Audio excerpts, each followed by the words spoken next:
Assalamualaikum warahmatullahi wabarakatuh. Jumpa lagi di Total Politik. Normatif sekali pembukaannya, tapi ya kita harus mengikuti norma-norma kemasyarakatan agar Anda tidak tidak dipanggil oleh Yang Maha Berkuasa. Oke. Kali ini gue ingin membahas sebuah hal yang udah lama nggak dibahas di Total Politik, yaitu terkait dengan pemilu 2024. Ya, kita lihat banyak baliho-baliho muncul sekarang, ya kan? Banyak muka-muka dipajang di pinggir jalan yang mana tingkat kepercayaan dirinya sangat tinggi, sampai di medsos ada yang respon cuma mikirin suara bukan mikirin nyawa rakyat gitu-gitulah ya. Dan memang baliho ini sangat penting ya, disebutnya biasanya itu alat peraga luar ruangan, dan itu sangat penting dalam kampanye. Tapi yang jauh lebih penting dari itu adalah soal basis politik. Mungkin lu bingung ya, gue juga kadang bingung. Di mana letaknya orang ini percaya betul akan dipilih oleh masyarakat nih gitu. Ya, lu lihat di baliho-baliho gitu, lu lihat orang-orang gitu atau berita di media. Mungkin lu bingung, ini apa yang membuat kepercayaan diri orang ini bakal dipilih jadi presiden atau wakil presiden di Indonesia gitu. Karena apa? Karena sebagian dari orang-orang ini yang menjadi pertanyaannya adalah dia tidak memiliki sebuah basis politik yang jelas gitu. Baliho ini dengan diposisikan sebagai alat peraga ya, yang mencoba untuk membangun awareness, mencoba untuk membangun orang tahu gitu dengan siapa kandidat itu, cuma tahu gitu.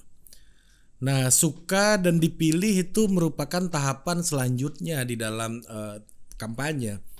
Nah, yang menjadi titik kritikal gue sekarang, ada kandidat-kandidat ya yang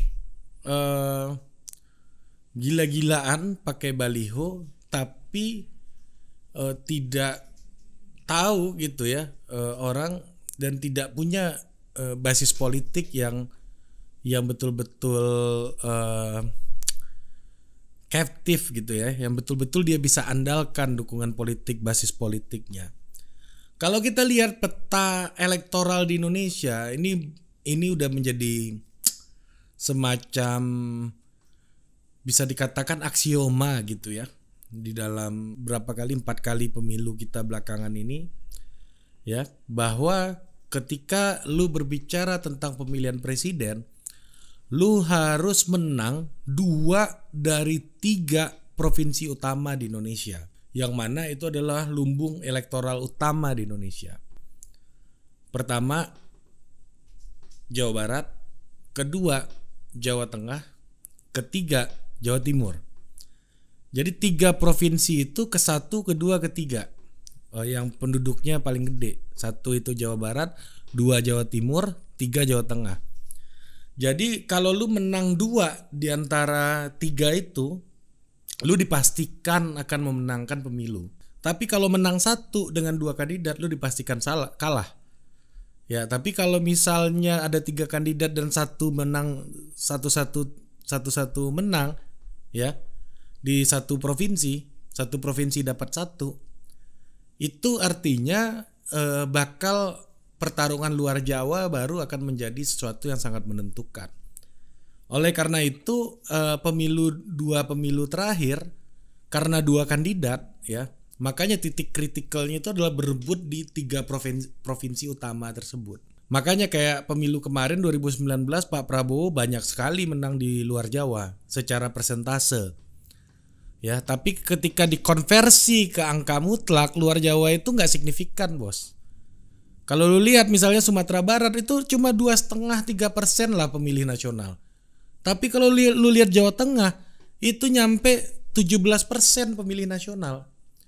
Jadi lipatannya sangat luar biasa gitu, hampir 10 kali lipat, 8 kali lipat lah. Nah, disinilah yang menjadi pertanyaan gua. Oke, alat peraga itu mantap, membangun awareness, tapi apakah kandidat-kandidat yang banyak balihonya ini, yang banyak billboardnya ini memiliki basis politik? Itu yang menjadi pertanyaan. Ya, bahkan untuk kandidat-kandidat yang sangat populer ya gitu, seperti Mas Anies Baswedan gitu misalnya, gua tanya, kita bisa bertanya, di antara 3 provinsi tersebut, provinsi mana yang kemungkinan Mas Anies Baswedan ini bisa menang? 2 di antara 3 itu. Jadi orang-orang kayak Mas Anies tuh berharap akan lebih dari 2 kandidat. Tapi orang kayak Pak Prabowo, Bu Puan gitu ya, itu akan berharap kandidatnya itu mungkin lebih dari 2. Hanya 2 gitu ya. Maksud gua, kalau Pak Prabowo, Bu Puan itu pasti berharapnya ya makin sedikit gitu kandidat yang akan bertarung. Tapi kalau Pak Anies yang maju, dia berharap banyak yang maju, sehingga apa? Sehingga pertarungannya bisa dibuat lebih merata, suara bisa menjadi lebih distributif, terutama di 3 provinsi utama tadi. Jadi itu udah menjadi semacam kepercayaan, semacam apa ya, keyakinan lah. Ya, kalau lu yakin dengan cerita-cerita soal pamali gitu di kampung lu, nah di dalam diskusi perpolitikan Indonesia itu juga sudah semacam nilai juga bahwa 3 provinsi utama inilah yang menjadi epicentrum dari pertarungan politik di Indonesia. Nah, coba kita analisis yang pertama, Mas Anies Baswedan.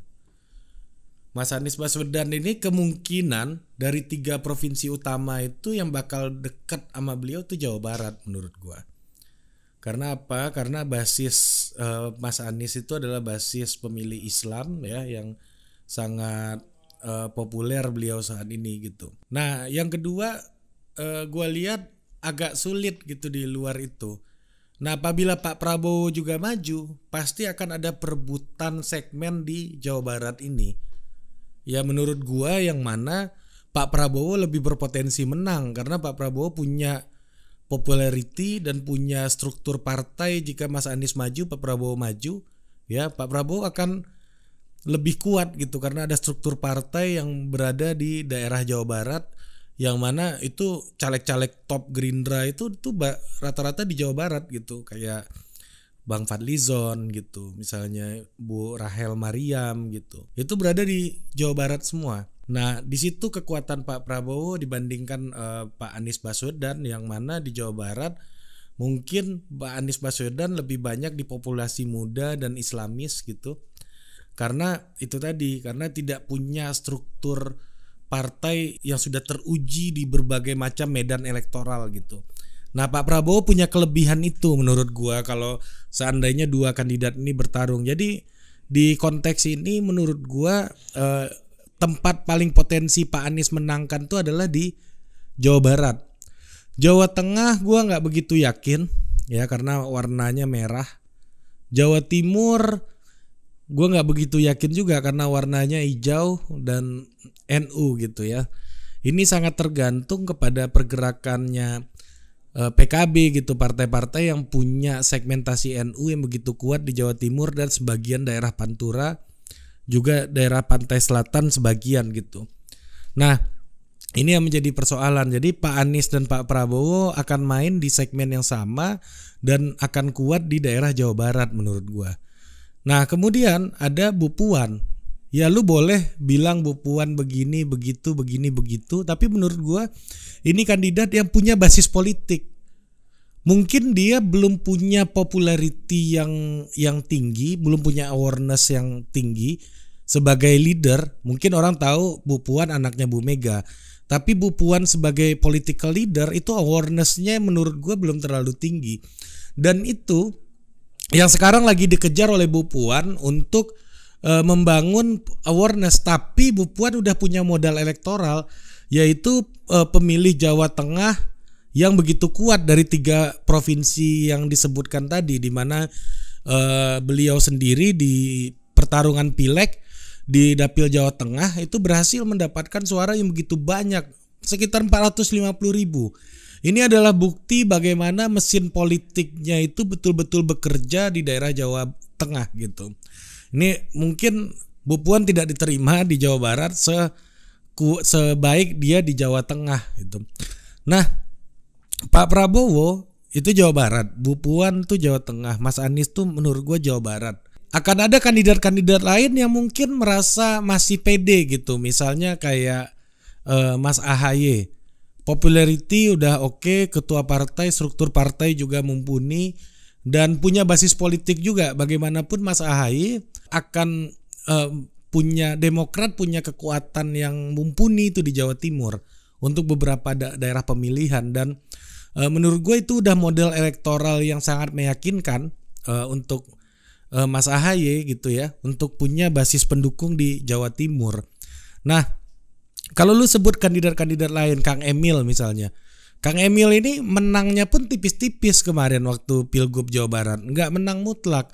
Dan gue ngerasa modal elektoral ada untuk dari Jawa Barat. Tapi perebutan segmennya menjadi sangat berat karena ada Mas Anies dan Pak Prabowo.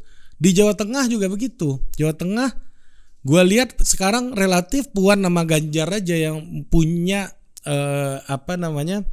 kepercayaan diri gitu ya untuk dapat dukungan dari publik Jawa Tengah. Nah, Jawa Timur tuh ada Mas AHY yang paling kuat sekarang muncul, ada Bu Khofifah ya.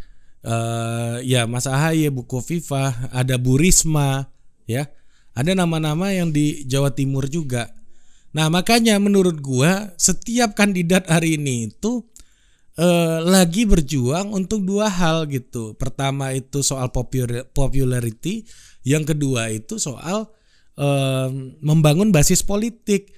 Nah, dari nama-nama tadi itulah yang nama-nama yang punya basis politik gitu. Kalau misalnya Bang Sandi, gue nggak tahu basis politiknya di antara 3 provinsi itu yang mana. Mungkin di Jawa Barat juga gitu. Jadi berebut tuh Bang Sandi, Pak Prabowo, Mas Anies gitu ya, itu akan berada di dalam satu segmen yang sama gitu di 3 provinsi itu di Jawa Barat. Nah, makanya kombinasi-kombinasi itu selain kekuatan politik nanti pasangan siapa-siapa, yaitu soal memenangkan 2 dari 3 provinsi ini. Jadi misalnya ada nama Erick Thohir gitu, gua nggak tahu dari 3 provinsi itu yang mana Pak Erick Thohir paling kuat gitu. Itu masih menjadi pertanyaan gitu ya, bagaimana dia membangun basis politik. Kalau Ganjar kan jelas di Jawa Tengah, Jawa Timur pun dia kena sebagian. Jawa Timur bagian barat itu masih PDIP lah yang paling dominan gitu. Dan Jawa Barat pun sebenarnya kena juga tuh sebagian tuh, Jawa Barat bagian barat. Nah, makanya pertarungan elektoral utama itu ada di 3 provinsi itu. Ini tinggal bagaimana baliho itu cuma soal awareness, tapi apakah awareness ini juga didukung oleh kekuatan membangun basis politik di 3 provinsi utama tadi? Kalau enggak, ya itu cuma akan jadi influencer aja, tapi bukan menjadi modal elektoral yang bisa dikonversi untuk menjadi kemenangan di pemilu presiden. Jadi menurut gua sih kalau melihat konstelasi hari ini, setiap calon tuh merasa kepercayaan dirinya ada. Karena 2 hal tadi, karena dia punya awareness dan punya basis politik. Kalau basis politik bisa dibangun lewat kekuatan partai, kalau awareness ya itu baliho-baliho yang lu lihat sekarang. Lu bisa benci, lu bisa kritis, lu bisa kata-katain itu baliho, tapi semakin lu kata-katain tanpa lu sadari, awareness si kandidat itu muncul gitu.